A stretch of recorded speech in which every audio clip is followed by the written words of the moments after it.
네, 오늘은 경북대학교 병원 간담 최외과 권영준 교수님 모시고 간담 최 중에 췌장에 대해서 알아보는 시간을 가져보겠습니다. 교수님 안녕하세요. 안녕하십니까. 네.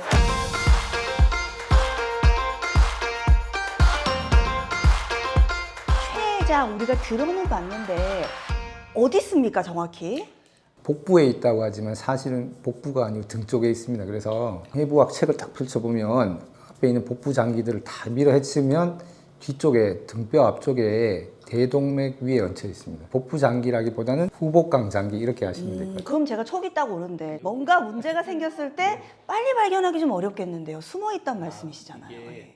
깊이 있고 크기도 작고 증상이 잘 나타나지 않는 부위라 보니까 그 조기 발견이 힘들죠, 사실은. 예. 췌장염은 술 많이 마셔서 오는 병이라고 생각하고 있었거든요. 맞아요. 예. 췌장 세포들이 망가지고 즙이 분비되는 그런 관, 췌관이 변형이 생기고 그러면서 또 췌장염이 반복되고 이렇게 연속적인 과정이 이루어지는 게 췌장염이죠. 예. 그러면 어떤 증상이 있습니까? 복부에 생기는 불편감, 더부룩하고 팽만감, 소화불량이라고 이야기할 수도 있고요. 그 다음에 조금 심해지면 이제 거기에 감염이 동반되면 발열이 있을 수도 있고 폐혈증으로 진행될 수도 있는 이런 위험한 병이죠. 예. 그러면 췌장염이 왔을 경우에는 이거 어떻게 치료해야 되나요? 사실은 췌장염의 상당수는 대부분은 저절로 낫습니다. 그래서 이제 원인을 제거하게 되면 상당수는 낫게 되고요. 문제는 이제 그걸 교정하지 않고 자꾸 반복이 되면 이제 구조적인 변화가 생기고 그게 이제 만성화되고 우리가 진짜 힘들어하는 만성 췌장염의 상태로 가게 되고 그 환자들의 일부에서는 이제 암이 발견되기도 하고 뭐 그런 일이 있죠. 이 췌장암이 제가 알기로는 조기 발견이 어렵다는 이야기를 많이 들었어요. 예. 어디에 생기냐면 췌관이라고 하는 가느다란 구멍 안에 생기는데 직경이 얼마나 하냐면 크도 3mm가 안 된다고 이야기하고요. CT에는 일반적으로 보이지 않습니다. 그러니까 그 구멍 안에 조그만 암세포가 생겼다. 이게 우리가 지금 촬영하는 CT나 초음파나 MRI 검사나 이런 거에 발견되기가 사실 힘든 거죠. 그런 이유 때문에 증상도 없고 진단도 어렵고 병소도 작고 위치가 그렇기 때문에 조기 발견이 어렵습니다. 그러면 일단 뭐 약물 치료를 먼저 합니까? 이제 췌장암 환자가 오면 우리 환자를 분류하죠. 사람들은 궁금한 게 몇 기입니까? 맞아요. 이걸 먼저 묻는데 우리 의사들은 특히 저희 같은 외과 의사들은 어떻게 구분하냐면 절제 가능한 사람인가 아니면 절제 불가능한 상태 또는 뭐 진행성 암인가 그 중간에 있는 경계성인가 절제 가능하다 하면 그냥 수술을 빨리 진행을 해야죠. 하고 나서 그 다음에 항암 치료를 들어가게 되고요. 그 다음에 절제 불가능 또는 진행성 췌장암은 사실은 수술을 하는 게 득이 안 될 수 있으니까 순서를 바꿉니다. 환자분께 말씀드리고 항암 치료를 먼저 시작하세요 라고 하고 치료 반응에 따라서 수술 또는 그 다음 치료를 연결하게 되고요. 경계성 절제라고 해당되시는 분들은 사실은 이분들은 수술이 가능할 수도 있는 사람이잖아요. 그러니까 단기간에 항암요법을 거쳐서 암을 좀 줄이거나 해서 이제 수술을 하게 되죠. 그럼 장점이 뭐냐면 뒤에 해야 될 항암 치료를 하면서 약간 시간을 둔 거죠. 그랬더니 그 짧은 시간 안에 다른 데 암이 보이잖아요. 그럼 이분은 사실은 수술하면 안 되는 사람이었잖아요. 맞아요. 그러면 힘든 과정을 환자한테 겪을 필요가 없고 항암 치료를 조금 더 하시면서 반응을 보고 수술을 할 수 있는 거고 또 두 번째는 항암 치료를 했더니 환자가 암이 작아졌어요. 그러면 이분은 수술한 뒤에도 항암 치료를 할 건데 작아졌으니까 수술하고 뒤에 결과가 더 좋을 수도 있다고 우리가 예상할 수 있잖아요. 그래서 이렇게 일반적으로 요즘에는 그렇게 하고 있습니다. 예. 그러면 췌장암의 치료에 대해서 굉장히 궁금한데요. 생존율이 좀 낮다 보니까 걱정을 하시는 분들이 많으실 것 같거든요. 췌장암 이렇게 하면 나쁘다 죽는다. 이게 뭐 그렇게 딱 공식처럼 머릿속에 들어있어서 저는 환자한테 그걸 깨주는 게 힘든 일인데 최근에 이제 뭐 데이터들을 보면 이건 우리나라 데이터입니다. 2020년도 데이터인데 보면 그래도 췌장암의 전체 생존율이 15%까지 올라갔어요.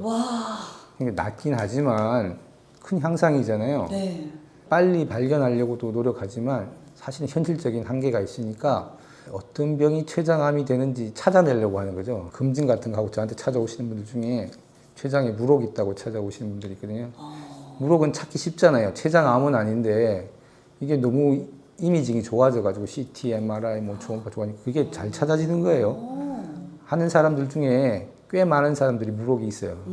췌장에 생기는 낭성 병소들 중에 암이 될 수 있는 병소들을 선별해가지고 그 병소가 있는 사람들은 추적 관찰을 면밀하게 한다든지 그러면서 특정한 위험 요소가 있으면 수술로 연결시켜서 수술 범위도 줄일 수 있고 로봇 수술이라든지 이런 우리 이름 그냥 최소 침습 수술이라고 하는데 그런 것들을 이제 거기에 또 적용하기도 하죠. 예. 그러면 저는 췌장은 사실 수술을 열고 간도 드러내고 이렇게 뒤에 있다 하셔가지고 엄청나게 어렵다고 들었거든요. 근데 요즘에 그런 수술은 이렇게 로봇 팔만 이렇게 집어넣어서 이렇게 할 수 있는 건가요? 병이 덜 심하면 잘라내는 범위가 줄을 수 있겠죠, 그죠? 그런 면에서 조금 수술이 용이해졌다는 거고 로봇 팔이 들어가서 수술이 쉬워진 건 아니고요. 개복 수술을 하던 거를 개복 수술을 안 할 수도 있잖아요. 그리고 그전처럼 큰 장기를 드러내지 않는다면 그 안전한 수준 안에서 국소적인 손상 같은 걸 줄이면서 수술 후에 환자의 회복을 도울 수 있는 거죠. 그러면 병도 일찍 발견해서 수술 범위도 줄이고 환자의 회복도 빨리 촉진시키면 훨씬 결과가 좋겠죠. 사실 이 뒤쪽에 있다 보니까 보통 검진으로도 쉽게 발견하긴 또 어렵기도 하고 다양한 종류의 검사들이 있어요. 뭐 초음파 검사, MRI 검사, 그다음에 고가의 뭐 PET-CT, 내시경 초음파 이런 검사들이 있는데 이제 가장 효율적이고 효과적인 검사 방법은 뭐냐면 CT를 찍는 거예요. 초음파 검사는 사실 췌장을 확인하기가 너무 힘들고 MRI는 사실은 해상도가 좀 떨어지는 면도 있고 또 고가잖아요. 그래서 그거를 매번 찍기는 좀 그런 면도 있고 MRI는 또 보기에도 불편한 면도 약간 있어요. 장점이 있긴 하지만. 그리고 내시경 초음파 하는 거는 할 수 있는 의사가 많지 않아요. 지금 현실은. 그래서 가장 효과적이고 치료를 하는 외과 의사 입장에서도 정보를 가장 많이 받을 수 있고 제일 좋은 효과적인 방법은 CT를 찍는 거죠. 그래서 건강검진을 하실 기회가 생기면 1년이나 2년에 한 번 정도 찍는 거는 사실은 그렇게 몸에 해롭지 않은 걸로 저는 알고 있습니다. 그래서 꼭 췌장암이 아니라도 다른 다양한 질환들을 발견할 수 있으니까 검사 방법으로 CT 같은 걸 추가해서 영상의학과 의사 선생님하고 상담을 한 다음에 촬영해 보시는 게 지금으로서는 췌장암을 발견하는 가장 유용한 방법이 아닐까 생각합니다. 마지막으로 교수님 췌장 질환을 좀 이렇게 알고 계시는 분들께 간단하게 좀 한마디 좀 해주시겠습니까? 췌장암은 다 그 췌장암이 아니에요. 우리가 아는 나쁜 그 췌장암은 췌선암이라고 해서 췌관선암이라고 해서 그런 병이 있나 하면 아까 말씀드렸던 어떤 병 중에 내분비 종양 같은 병들은 수술을 하면 완치가 될 수 있는 췌장암도 있습니다.